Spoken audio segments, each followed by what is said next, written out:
I know most people are just think about budgeting as, having Excels Yes. at the beginning of the year and looking at, okay, this is what I'm going to pay as rent and school fees and whatnot. But then it doesn't end there. Budgeting is also about auditing your finances at the end of the month. Oh, yeah. So after you've done it at the beginning of the month, at the end of the month, you come and say, okay, fine. I was supposed to use maybe 40,000 this month, but I have used 50,000. So where have I gone wrong and how can I be able to adjust?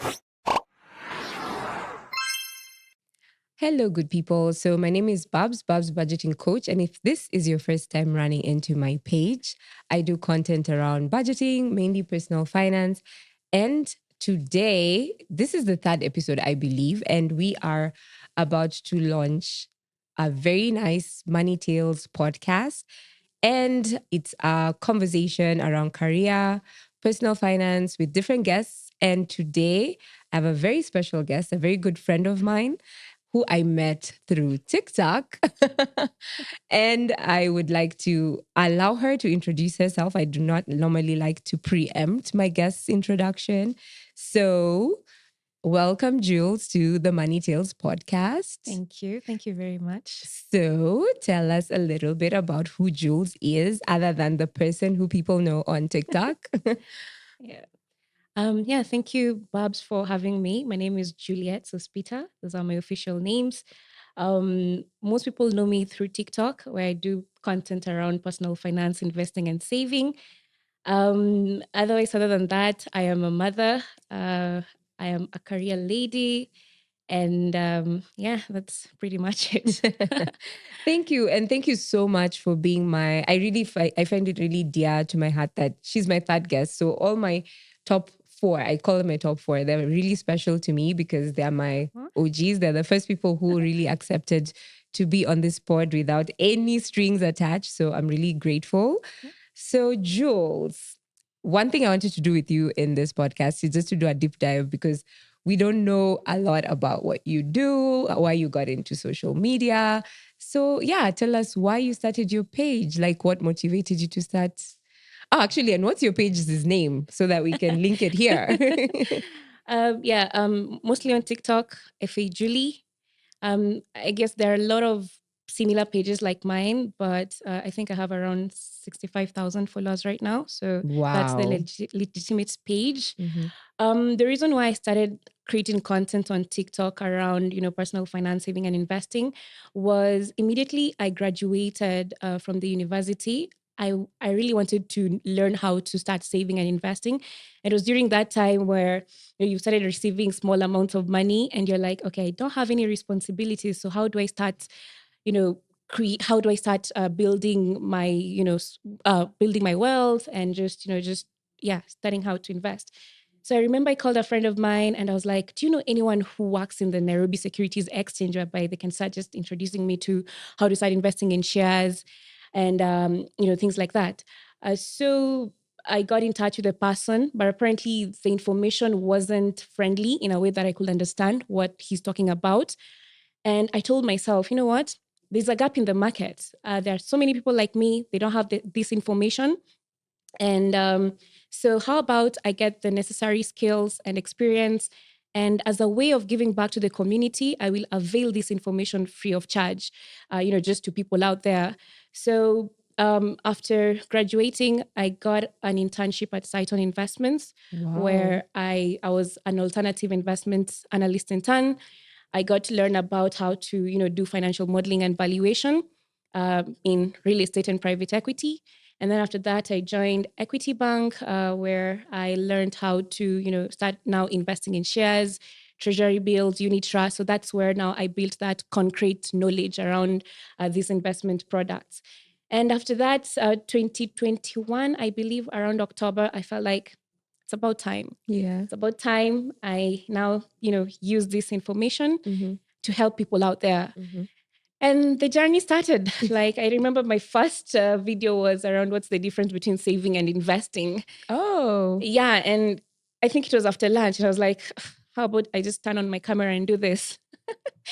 And yes, I did it. And the history, and that's just about it. Yeah. I think you're among the first people actually to get into the personal finance educational content space, I believe. Like you're one of the, I mean, 2021 is quite early, right? And it's really impressive that you automatically thought of doing that, which actually makes me wonder, okay, so what did you do in school?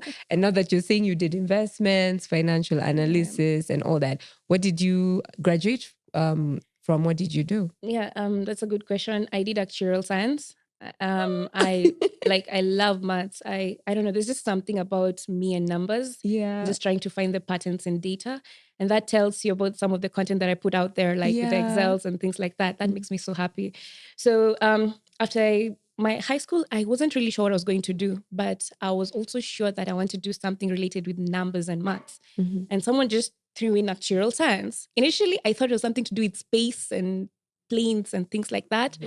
But then I came to learn it has a lot of numbers, and I was like, yeah, this is what I'm going to do.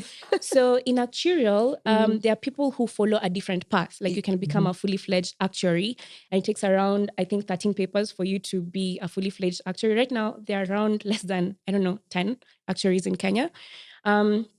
For me, that really didn't tickle my fancy. So I decided to venture into finance and investment.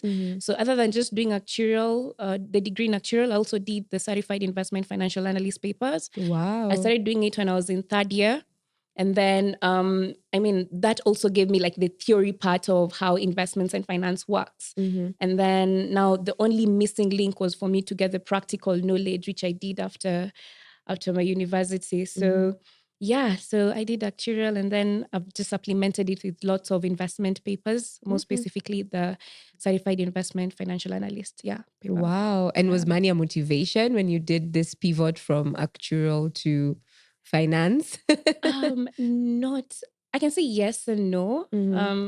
Motivation for money came from the fact that I really wanted to help my mom. Like she was my main motivation. I was like, when I finish, university, I want to get a good job and just like pump her up with money, buy her all the things that she she desires and whatnot. So that happened, but money was not a motivation. I think I just wanted to make an impact in people's lives ultimately. And yeah. No, that's quite impressive. And if you think about like your background, how you grew up and how things are now, do you also think that also kind of contributed to your career trajectory up until this point, do you think? There's been a lot of changes in terms of my career. Initially, when I was, I don't know, in primary school, I wanted to be a doctor. Everybody wanted to be a doctor. No, but mine was specific. Really? I wanted to find the cure of AIDS. What? Yes, and I remember like I used to have these dreams of going into the laboratory and just like trying to find the cure of AIDS.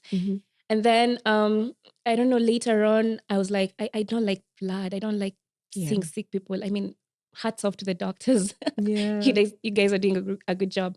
But I was like, this is not for me. And then I fell in love with maths and numbers. And I was like, I think this is where I want to go.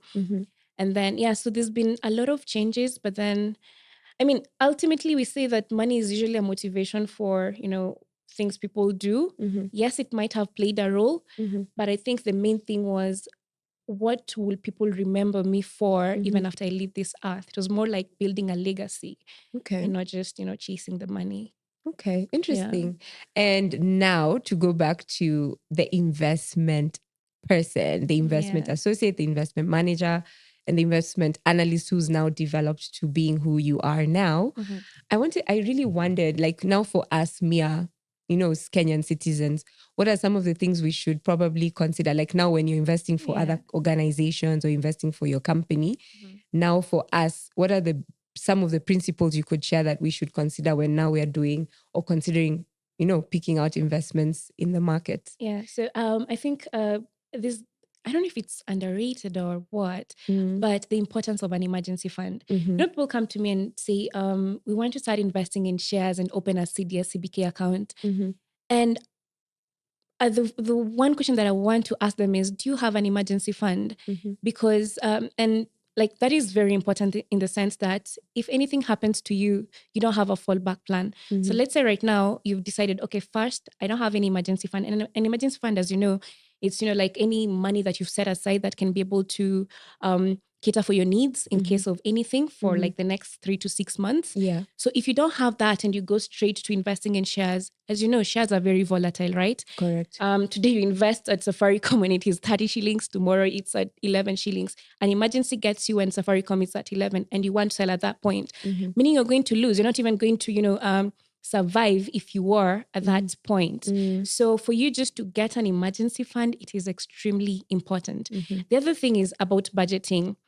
And I know most people are just think about budgeting as, having Excels Yes. at the beginning of the year and looking at, okay, this is what I'm going to pay as rent and school fees and whatnot. But then it doesn't end there. Budgeting is also about getting, like auditing your finances at the end of the month. Oh, yeah. So after you've done it at the beginning of the month, at the end of the month, you come and say, okay, fine. I was supposed to use maybe 40,000 this month, but I have used 50,000. So where have I gone wrong, and how can I be able to adjust in the next, in the next month? And that is the essence of like personal finance. Yes. So you have to also have accountability. It's not just like, okay, fine, I'm budgeting. Okay, fine, I'm investing, and that's it. Yeah. You also have to think about other things as well. Yeah. Okay, interesting. So now if somebody has, of course, the emergency fund and you have some money aside, now you have like 1 million or 500,000 that now you have, maybe a bonus came through. What would you advise someone to, like, when they're thinking about now what to look out for? What should people look out for, like when it comes to like investments, like the basics, not details, but like the basics. I get you. Yeah. So again, your own investment goals. Yes, exactly. Yeah. And one of my mentors says personal finance is very personal. Like whatever works for you might not work for me. Oh, that's Goals true. are very different. So for instance, if I want to, again, there are different goals. I might want to grow my money. Someone else will just be looking at an investment to keep their money safe. True. So it means the kind of investment that you'll be looking for will also be different. So if I want to grow my money fast, as much as it is risky, I have to also to acknowledge the risk that comes with growing your money fast. One of the avenues of, high returns is investing in shares. So, okay, fine, my money can grow in about X%, but then there's also a possibility of me losing the same money at this X whatever percent. So you have to be very much aware of that. And that is why over and above just investing your money, it's also important for you to invest in the knowledge, like investing in, okay, fine, what are these instruments? I'm just not following people because today everyone says Safaricom is good, so you end up investing because everyone is investing. You also have to really invest in your own personal knowledge. What are these money market funds? What are these treasury bills and bonds? What is there for me, like as per my goals? So that is also very important. No, that's true. And that's true. And actually, I'll ask a very interesting question, given that now you've been in the content creation space, right? Yeah. And you talk to different people on the DMs, maybe you have one-on-ones. What's some of the peculiar behavior you've seen Kenyans have with personal finance? Because I also have quite a number, but like I wanted you to share, like, what peculiar behavior have you seen Kenyans take up with like personal finance, or Kenyans do with personal finance? So first of all, Kenyans wouldn't want to invest in like the knowledge. Like you tell them, there's this masterclass that is going on and it's this amount of money. And they'd be like, no, I just want to go direct to investing in shares and money market. So first of all, you don't understand what these things are. And it just doesn't take like 5 minutes or like the videos that I do less than a minute for you to be able to understand these things. It is a journey.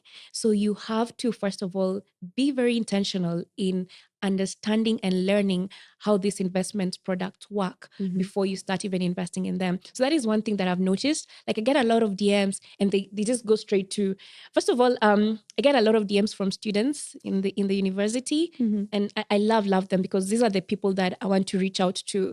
And someone will just ask me directly, okay, fine, I've seen Safaricom, you've done a video on Safaricom and it has gone viral and whatnot. So how do I start investing in Safaricom? How do I open a CDS account? And I'm like, it doesn't start there. It doesn't start there. You have to learn how these things work before you put your money in. Yeah. No, that's true. Yeah. I don't know if you also get similar DMs. Somebody will give you like a spreadsheet of like their life and be like, okay, advise me on how to Really? use my money in a DM. Like, how can I help you plan your entire financial situation with just knowledge from a DM. That's not even enough information to cover. It's like giving therapy, financial therapy on a DM. It's quite peculiar behavior. Exactly. Yeah. Yeah. Okay. Interesting. And money lessons for you as a person. What are some of the money lessons you've taken up from the different aspects and different careers, progressions that you've taken in terms of money and personal finance? Personal money lessons is, first of all, invest in what you understand. Recently, there've been a lot of investment products that have been coming up in the market, like Bitcoin, cryptocurrencies, NFTs, and these things get a lot of hype. So the thing is, if I don't understand what I'm putting my money in, then there's no need of me investing in the first place. So I think that is one critical money lesson that I've picked up along the way. Yeah. Okay. Yeah. And for you personally as Jules, where is somewhere you've put your money and that you've gotten like one of the best returns? If you could share with us, like in your entire portfolio, one of your best investments that you've had to date. Okay. Since you started investing. Okay. So do you mean like money wise or any other thing? Oh, whichever you want. It could even be in yourself. You're like, I invested in myself. That was the best investment I ever made. No, like for real. The best investment that I've gotten so far, it's just investing in myself. Like I've always been, doing several papers. Like every year there's something that I'm doing. Like this year, I learned French. Like I've always been investing in myself, learned how to speak French. That got me a very good job whereby I support Francophone countries in Africa. Wow. And also the CIFA papers. I did it when I was in college. It has also played a very big role in terms of also getting me these opportunities. Right now, I am also learning, or rather being more conversant with climate. As you know, the climate change is one of the most pressing issues in the world right now. So I did a certification called Sustainability and Climate Risk. Wow. Because that is now one area that I want to venture into. And it's always like a learning journey. And honestly speaking, even if I was to take that, let's say 10,000 shillings that I paid for my French classes at Allianz and put it in like a money market fund, I can tell you for free, it will not have gotten me where I am right now. Okay. So investing in myself was one of the greatest investments that I made. Yeah. That's a good answer, which basically just says that, money is not always the main driver or main decision for every investment that you decide to make, right? Yeah. No, that's a really good one. Yeah. So budgeting tips that has worked for you. What can you share about budgeting? You mentioned it before, like budgeting is one of the key principles that you need to implement in your personal life to be able to be well versant with money. So give us one budgeting tip that has worked for you that could help somebody somewhere. I already mentioned auditing my finances. Like it's not just about creating an Excel at the beginning of the month and leaving it there. It's also going a step further and looking at, okay, fine, I created this budget and am I really following it? Have I, deviated from it a little bit, and also just adjusting accordingly after that. Okay. Yes. And just another thing, I was looking at my budget, I think that I created way back in 2020 with a small salary that I used to earn. Yeah. And I was like, man, I really, really used to do this diligently. And up to now, I have never stopped. So these things work, people. Nice. Yeah. And actually, that's a good point. And the fact that now you are earning less and now you're progressing. Yeah. What have you learned from budgeting from when you had little to budgeting when you have more? Because there's always the temptation to increase or balloon your lifestyle, or the temptation to splurge when more money comes. How has your life progressively adapted or changed as your money or your career has been progressing over the years? Yeah, no, that's a very good question, honestly. And I think when you're earning less, it's so hard for you to, even find the little to save and invest. And I honestly I can relate with most people out there, because only 3% of Kenyans earn 100,000 and above. So with the, inflation and all these things that keep on happening, sometimes it can be so hard for you to even save or invest the little that you have. But then it also depends on your, how you're able to live under your means. So if you're earning like 30K, You just don't go and live in a house where you're paying like 20,000. Doesn't really make sense. So you also have to adjust your life accordingly. So yes, I was also in the same boat. I mean, like you're earning less, so you also have to live within your means. And then as you keep on earning more, you also have the opportunity to also save and invest more. And yeah, but I think one thing that I've always um, been more inclined to is living below your means either way, because and I've seen this happening, yeah, whereby you're earning a certain amount of money, let's say 50,000, you get a good job and maybe you start earning like 150 and you end up adjusting your lifestyle for the, to match the 150. But then these things, like life is so unpredictable. Within like a few years, perhaps, you lose your job and maybe you didn't even have an emergency fund in the first place. So you end up really struggling to even make ends meet. So in your journey of financial freedom and independence, there's that aspect of ensuring, first of all, you live within your means before now you get to that point whereby, you can comfortably live anywhere. And even if you lose your job or your source of income, you can still survive. Yes. So what are your thoughts on hustle culture? I always say like Kenya, we have such a hustle culture. Like we're always looking for more and more and more. And sometimes, yes, it has its positives. Yes, it has its negatives. So what are your thoughts on the hustle culture? So you have your main hustle, your main income, and now you're looking for your side hustle or your passive income. Do you encourage it? Do you think it's a good thing? What are your thoughts? I mean, again, you also have to balance it out, right? Like you cannot say that you have a side hustle that is, it's kind of it's negatively impacting like your main job. And so like there has to be a balance to it, and just critically thinking, is this thing worthwhile? Like for my side hustle, why am I even doing it? Is it that after a few years I want to leave my job and just concentrate on my side hustle? Or at this point it's just like short term, I just want to put in some money or to supplement whatever I'm earning from my 9 to 5. So again, you really have to critically think through it. It's not a bad thing, but you have to really weigh your options. Like, is it worth it? And that's why we say we have what we call passive income, whereby fine, you can have your 9 to 5, but then you're having this hustle or whatever investments on the side that are earning you money hassle free. So at the end of the day, it's not really affecting what you're doing. But then again, it also depends. What's your long-term goal? Is it that you want to, if it's a business, is it that you want to ultimately leave your job and just do it like 100%? So it just depends, honestly. Yeah. Okay, no, fair enough. Very true. And do you think that in your career, you mentioned mentors, do you think that mentors and sponsors are very important for young people to have? Where should we get them if we're looking for them? How would you encourage somebody to identify a mentor or a sponsor? And when I say sponsor, not sponyo, the sponsor I'm talking about is a different kind of sponsor. But yeah, what would you recommend for how to people to go about navigating mentorship and sponsorship? Yeah, sure. I mean, mentors are very important.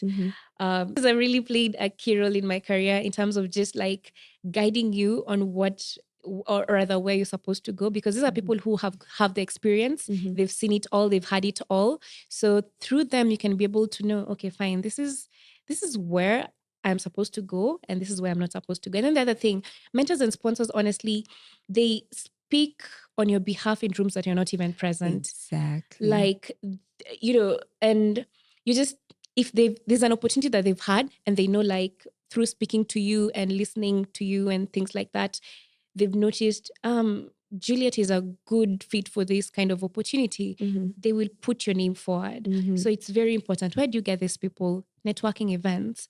Like we have LinkedIn. And so for instance, if you want to get into, let's say, computer science, or maybe software engineering, and you don't even know where to start, just go on LinkedIn, look at those guys who are in software engineering and reach out to them. It doesn't cost a thing. Yes, sometimes they may or may not reply, but at least you've tried it. And and again, just networking, also networking events, you can get good mentors there. Actually, the next question for me was networking, because people say networking could be a shortcut to your career. For you, it sounded like you applied, you got your job, and got it through your own merit. But you also think like networking also helps, create opportunities for you, open doors where you probably wouldn't have. For me, networking has made me have the opportunity to meet you through TikTok, things like that. Yeah. So yeah, that was my next question, like the importance of networking and how it has impacted your life. Yes. I mean, I have friends who've gotten jobs out of just networking. And one of them was at this conference. And apparently he just decided to, reach out to someone who looked interesting. And he strikes a conversation with the person and they start sharing. And before he knows it, this guy is saying, you know what, there's actually an opportunity here that you might be a good fit. And that's how he got this job that he has right now. And that is just one of the examples, just putting yourself out there, reaching out to these people, and just there's what we call the elevator speech. Yes. Pitch. Elevator pitch. Oh yeah. Elevator pitch. Yeah. Yeah. You need to have it, like who you are, what you stand for. And when you meet that person and you have that opportunity, just, talk it out. And you might never know where that might get you. So yeah. Okay. Yeah. And what is something that you as Jules are doing now that your future self will thank you for, in terms of like money and career and development? Like, what is something that the future you would thank you for that you're doing now? An interesting question. But right now I am really investing in like self-development again. Like I've always been a big advocate for that. I'm advancing in my French right now. I'm doing C1. That's like there's you're one in more level. C1. There's one more level, and then you get C1. Okay. So, and my motivation behind that is that I see myself like doing a speech in French in one of these francophone countries. Wow. And the other thing is climate. So I am getting into, the climate conversations, what that means for you and for the world right now as we live. I mean, we've seen the impacts of climate change even right now. We have floods everywhere and whatnot. So these conversations can only get bigger. And so it's just about what does that mean for me as a person and also for my community. And so it's just pretty much just investing for myself, investing in myself. Yes. And hopefully the future Juliet will be very grateful for that. Yeah. And what advice do you have for the young people who follow you? Like you said, a lot of uni students follow you. And okay, in a different way, I would ask it, what advice would you have for your younger self? Or what would your younger self thank you for? Yeah. If I'm not wrong. But what advice do you have for the young people listening to this pod? How they can navigate career and money to be on the road to success, I would say. Yeah. So young people, be patient. Like be patient. I remember in my early 20s, I was always struggling with like money and my little, internship money that I used to get at the end of the month. And I'd be like, will I ever get there? But then it's not until my late 20s that I realized, why was I even panicking? Like ultimately, if you work hard, everything will just fall into place. Like, so even if you're in your, early 20s, mid 20s, and you're thinking, will I ever get there? Let me tell you, you will. And the future can only get brighter. So don't give up. As cliche as it sounds, don't give up. Thank you. That's very, very nice and very helpful. Even as much as she's trying to be cheeky about it, no, there's lots of wisdom in what she has said. Yeah. And in conclusion, as we wrap up, on a fun note, which generation are you? And I've never even known this as a friend of yours. Are you Gen Z or are you millennial? I don't know. Where do 29-year-olds stand? I think you're millennial. Are you? I guess so. I don't know. Okay, all the answers today have been very millennial, but okay, mix of both, I would say. Really? I thought you were Gen Z, by the way. Really? Yes. Very young.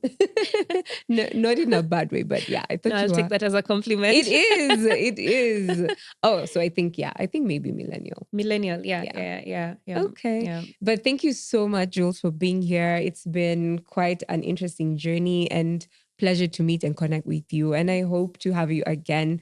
Maybe we'll have a day in the life with you one day. as we travel. She travels a lot, by the way. So it was a privilege for us to get her here. So thank you so much for being here. And yeah, see you on the next video. Thank you, Babs. Had you started earning by that time when you had 23K in 2022? Yes, not much, but I had got my first deal in September 2022. I remember I used to pitch, but never got responses. And then I pitched to them. It was ExpressVPN. So I pitched out to them and they were like, yeah, we can do this. And I was shocked. Yeah.